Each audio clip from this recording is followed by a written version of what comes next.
Hi, my name is Stacy Miller, and these are my kids, Isaac and Mackenzie. The kids beg to go to the Laramie County Library, whether it's for story time, checking out video games on the computers, playing make-believe in the children's area, or checking out new books. They want a trip to the library. In the summer, they love to use the summer reading program as an excuse to get me in the door. Once they've returned the books and collected their current prizes, they spend hours playing and perusing the books, finding new ones to read on their own or for me to read to them. They act like making them leave the library is almost a form of torture. Then, every night, they get ready for bed as fast as they can. So I'll cuddle beside them and read them a story before they drift off to sleep. It doesn't matter what type of book it is.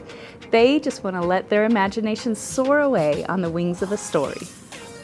Please join us for the start of the Summer Reading Celebration 2020 on May 22nd and let your imagination soar along with us. I can't wait to join.